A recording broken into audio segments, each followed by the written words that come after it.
시국이 흑백요리사 시즌이다 보니까 네네네. 교수님 검증을 한번 해보고 싶어서 네. 편의점 크림빵 준비했거든요. 네, 그렇죠. 첫 번째 빵 갑니다.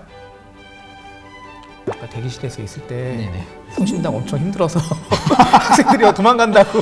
아, 도망은 아니고요. 게스트로 우성정보대 K베이커리 학부 이종민 교수님 모셨습니다. 반갑습니다. 반갑습니다. 네. 실습 수업이 많은 학과잖아요. 네, 맞습니다. 실습이 좀 어느 정도 되는지 그것도 좀 궁금해요. 실습이 전체 과목 수에서 한 80%, 90%가 다 실습 과목입니다. 다른 학교 같은 경우는 월요일 몇 시부터 몇 시까지 뭐 제빵 수업, 수요일 몇 시부터 몇 시까지 제과 수업 이런 걸 매주마다 하다 보면 지난주에 뭘 했는지 기억을 못해요. 근데 저희 우성정보대학의 블럭식 교육은 한 과목을 매주 월요일부터 목요일까지, 월요일부터 목요일까지, 월요일부터 목요일 3주 동안 연속적으로 배웁니다. 그럼 계속 빵을 실습하고 만들려면 이게 실습비로 등록금 이상을 또 막 내고 그러는 건 아니에요? 아닙니다. 저희는 딱 등록금 안에 모든 실습비야 이제 그런 교육비가 다 포함이 되어 있고 학생들 실습 재료는 정말 팍팍 지원해주고 있습니다. 아침에 학교 갔다가 집에 갈 때는 빵 이만큼 들고 집에 가는 거네요. 네, 그렇죠. 이만큼 들고 가고 심지어 이렇게 락앤락으로 된 케이크 상자에다가 등교할 때 빈통으로 가져갔다가 이제 학교할 때는 이만큼 빵을 채워서 집으로 돌아가죠. 그것도 근데 매일 그렇게 해가면 처음은 이제 즐거운데 네, 쌓이죠. 그러다 보니까는 정말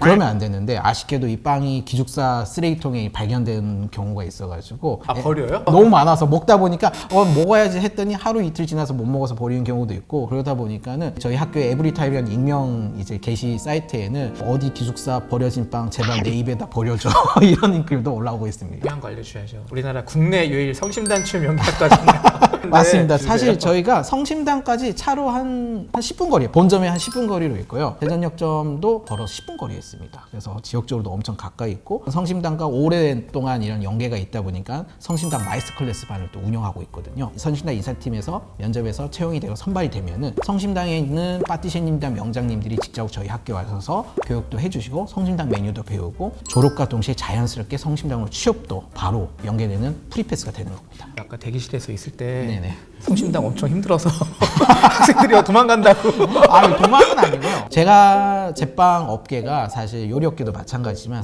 오래 서서 일을 해야 되는 직업이고 조금 단순 노동이 있을 수가 있어요. 그렇지만은 이제 기술직이잖아요. 두 다리가 튼튼한 이상은 나이가 들어서도 끝까지 할 수 있는 게 바로 전문 기술 직종이라고 생각하고 그게 바로 제가 제빵 직종이라고 생각합니다. 그리고 저희가 캐나다 캘거리에 있는 K 베이커리가 있어요. 한국인이 운영하는 한국식 베이커리가 있는데 거기에 또 졸업생들이 취업을 하고 또 현재 해외 현장 실습도 진행 중에 있습니다. 모든 학생들이 다 졸업하고 성심당 갈 것 같지는 않아요. 네, 저 졸업생들 좀 취업 진로 분포가 어떻게 되는지 한번 정리 좀 일단은 해주시겠어요? 성심당 같은 이제 윈도우 베이커리, 베이커리 카페 또는 호텔 제과사로도 취업이 가능하고요. 식품업계 제과 제빵업 쪽이 R&D 쪽으로 갈 수도 있고 아니면 또 제과 제빵의 강사, 스튜디오 이런 걸 운영하는 선생님으로 또 갈 수도 있습니다. 베이커리 업계 너무 힘드니까 네. 한 몇 년 하다가 도저히 못하겠다, 나 다른 직종 해야지 이러고 도망칠 경우는 없을까요? 솔직히 말해야 돼요. 사실 처음에는 버티는 것 같아요. 한 4, 5년 정도. 배운 게 이거니까. 네, 배운 게 있으니까 4, 5년 버티다가 커피 쪽으로 빠지는 친구들이 꽤나 많아요. 왜냐하면 관련돼서 베이커리 쪽으로 배우다 보니까는 커피를 좀 전문적으로 하는 졸업생들도 많죠. 그래서 저희 과 같은 경우에는 기존 제과 제빵뿐만 아니라 바리스타 과정도 수업에 매 학기마다 녹여서 가르치고 있습니다. 학생들 입학 성비는 좀 어떻게 돼요? 사실 제과 제빵 쪽 학과가 좀 여성 비율이 조금 있습니다. 여성 비율이 한 80% 심지어 90% 매 해마다 좀 다르긴 한데 8, 90% 정도 되고 또 남학생들이 그래도 한 1, 20% 정도 있습니다. 왜 이렇게 남학생 적어요? 제가 생각했을 때는 남학생 비율이 적은 게 아무래도 특성화고에서 보통 조리랑 제과 제빵을 같이 하잖아요. 그러다 보니까는 남학생들이 보통 조리 쪽으로 많이 가게 된 경우가 있기 때문에 그러면 네. 빵을 만드는 걸 좋아하는 학생들이 많이 오나요? 아니면 먹는 걸 좋아하는 학생들이 많이 오나요?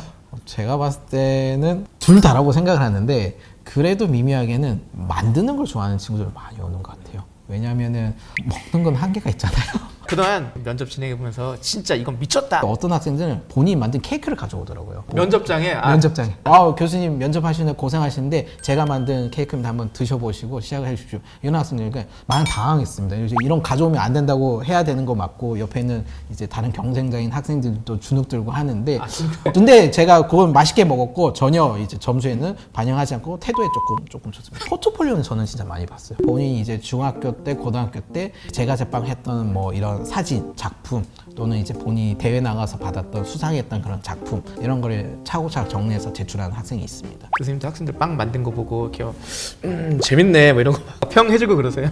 네, 그렇죠. 저는 사실 학생들한테 좀 팩트 폭행을 좀 해요. 팩폭을 해요. 정확하게. 왜냐면은 본인이 만든 거에서 잘못된 점도 알아야지 본인이 이제 그걸 개선해서 고칠 수가 있기 때문에 이거는 정말 발효가 덜 됐어. 못 먹겠어. 근데 잘한 친구들은 정말 아이디어를 잘해서 뭐 발효를 잘하고 하면은 이거는 정말 성심당에서 빨아도 잘 팔릴 것 같아. 그게 베스트 칭찬이에요. 대박 칠 것 같아. 약간 경연하는 느낌 있겠네요. 그래서 실습하고 그럴 때마다 학생들도 이거 좀 잘해야 되는데 이런 느낌. 그렇죠. 그래서 아무래도 학생들이 이게 조별 실습도 하기도 하고 2인 1조 실습도 하긴 하는데 교수님들이 이제 학생들 작품을 이제 놔두고 평가를 하잖아요. 그러면서 옆에 있는 친구도 잘된 점도 보고 친구들의 또 잘못한 점도 이렇게 보면서 교육을 되는 거기 때문에 학생들이 이제 매 실습마다 토너먼트식으로 잘하려고 노력하고 있습니다. 시국이 흑백요리사 시즌이다 보니까 네네네. 교수님 검증을 한번 해보고 싶어서 네, 긴장되는데요. 네. 네네. 성신당빵이랑 네. 편의점 크림빵 준비했거든요. 네, 그렇죠. 네. 한번 첫 빵이요? 번째 빵 갑니다.